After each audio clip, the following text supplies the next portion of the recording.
Dragón Sofalandorum Caballeros y Reyes en Alan J. Stark capítulo 1, segundo Sylven 3003 Age of the Crowns. Zora odiaba cuidar de las 20 cabras de su padre. Aquellos tercos animales casi la volvían loca. La situación empeoraba por el hecho de que tenía que llevar a las cabras a los prados enclavados en las laderas de las montañas, muy por encima del pueblo.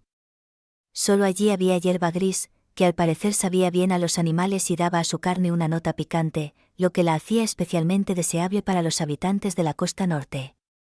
Zora pasó los últimos días del verano en una pequeña cabaña en lo alto de la montaña, a unas 3 horas a pie de Huartfels, el pueblo costero de Braska donde se había criado. Zora tenía ahora 16 años.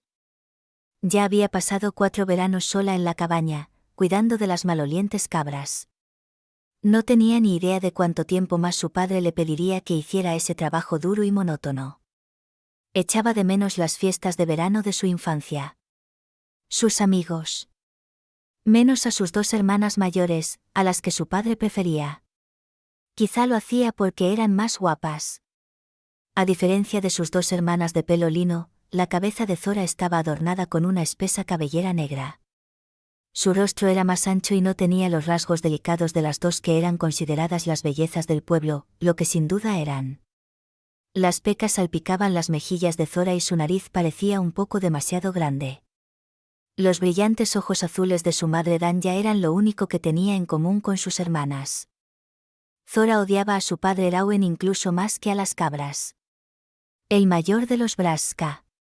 Un hombre duro y tosco, moldeado por la vida y el trabajo como pescador en el Mar del Norte.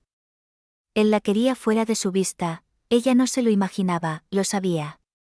Su presencia le parecía repugnante. La trataba con rudeza, le reprochaba todo lo que hacía y la insultaba.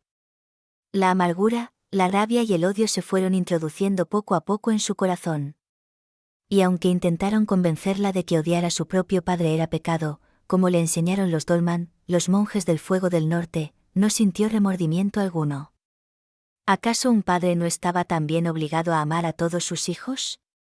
¿O acaso los muchos dioses de los pueblos de Alandor marcaban la diferencia? Un niño nacía sin la oportunidad de elegir a sus padres. Los padres, en cambio, tomaban la decisión de tener hijos o no. En Barros, los padres mataban a sus primogénitos poco después de nacer. ¿Permitían los dioses que padres y madres se comportaran como monstruos? ¿Exigían los dioses que los hijos aceptaran la arbitrariedad de sus padres sin albergar resentimiento? Zora intentó comprender y controlar sus sentimientos. Su ira contra los dioses y los humanos que habían creado. O contra Avanir, el dragón primordial que había creado el mundo, los humanos, los animales y las plantas a partir de su aliento de fuego, como decían los monjes del fuego del norte. Por mucho que lo intentara, no veía ningún sentido en las leyes y enseñanzas de los Dolman, que proclamaban la voluntad de los creadores en los pueblos de los alrededores de las montañas Atra, que al parecer eran innumerables. Zora no encontró consuelo en sus palabras. Cuando regresó al pueblo con las cabras a finales de otoño, donde los animales estaban en un gran establo y Zora tenía una pequeña habitación bajo el tejado para ella sola, se sintió aún más sola que aquí en la montaña. Zora pensaba que todo esto era su destino, preparado para ella por los dioses o por Avanir.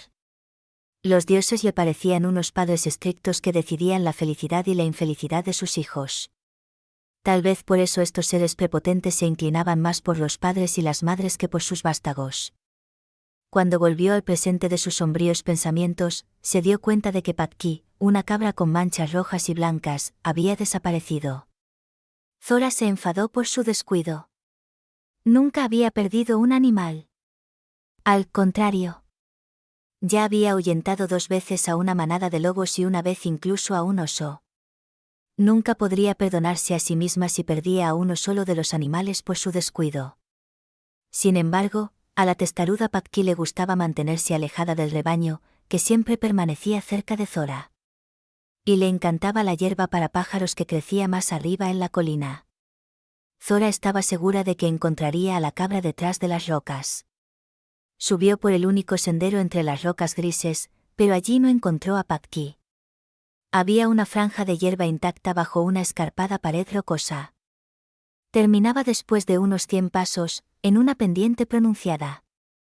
Zora temió que Patki se hubiera caído y corrió hacia el acantilado. Sus ojos buscaron en las profundidades, pero no encontraron ningún cadáver aplastado contra las rocas. Perpleja, miró a su alrededor. ¿Dónde podría haber desaparecido el estúpido animal? Seguía dándole vueltas a la cabeza cuando oyó un balido lejano que parecía proceder del interior de la pared rocosa. Zora se acercó a la roca y apartó una hebra de hiedra que colgaba de una grieta vertical. Apareció una estrecha entrada en la que Patki debió de deslizarse. ¡Maldito ganado! Zora siseó y se coló por el hueco. El estrecho pasadizo se ensanchó y, tras unos pocos pasos, Zora pudo ponerse de pie.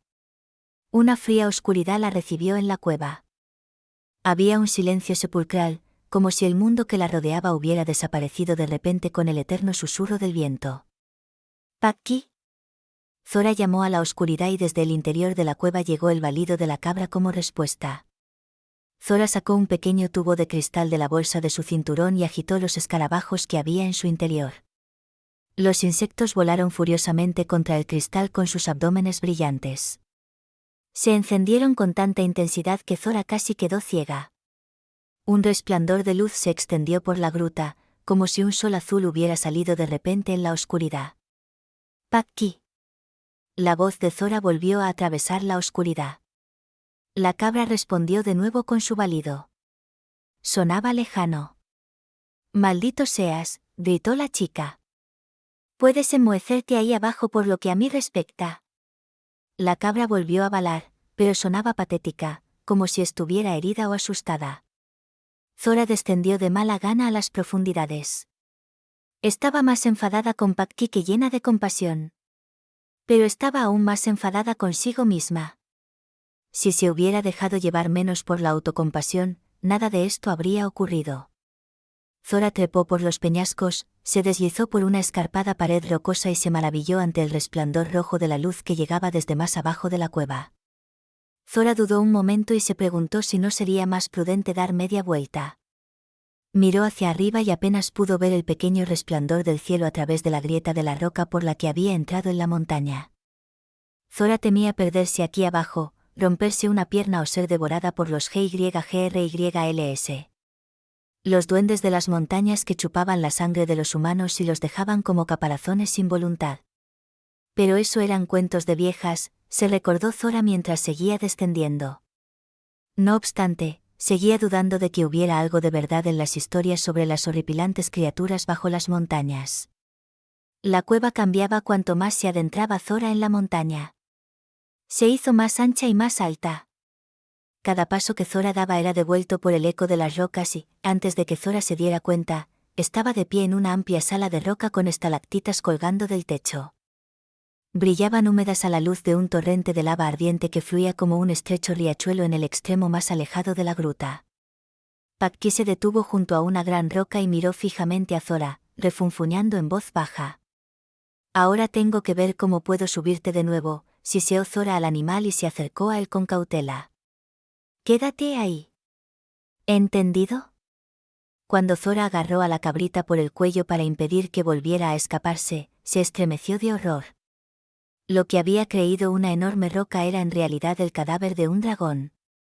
A la luz parpadeante del chorro de fuego, Zora reconoció un enorme cráneo cuyas cuencas oculares vacías parecían mirarla fijamente. La cabeza gruñona del monstruo estaba cubierta de piel seca y escamosa. La luz roja de la lava danzando sobre la momia del dragón daba a la bestia algo de vida que cautivó a Zora y le impidió huir. Se preguntó cuánto tiempo llevaría aquí el monstruo muerto. ¿100 años? ¿1000 años? ¿De dónde había salido?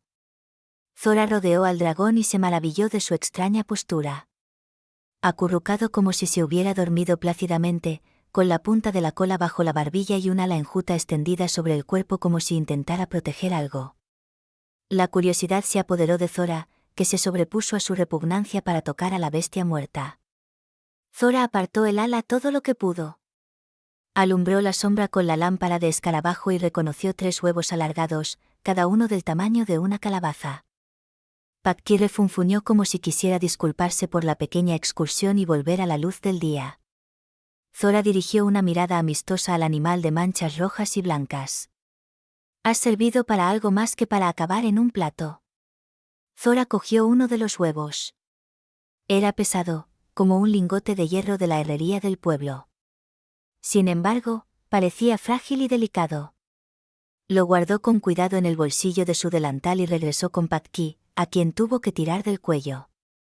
Asterisco asterisco asterisco. Mientras tanto, había caído la noche. Zora había llevado los 3 huevos de dragón de la cueva a su cabaña, lo que había llevado más tiempo del que parecía al principio. Los huevos, que ahora yacían sobre la mesita, brillaban a la luz de la vela de sebo como metal pulido, cada uno de un color diferente. Uno parecía de oro puro, el segundo de plata y el tercero brillaba con un intenso rojo cobrizo.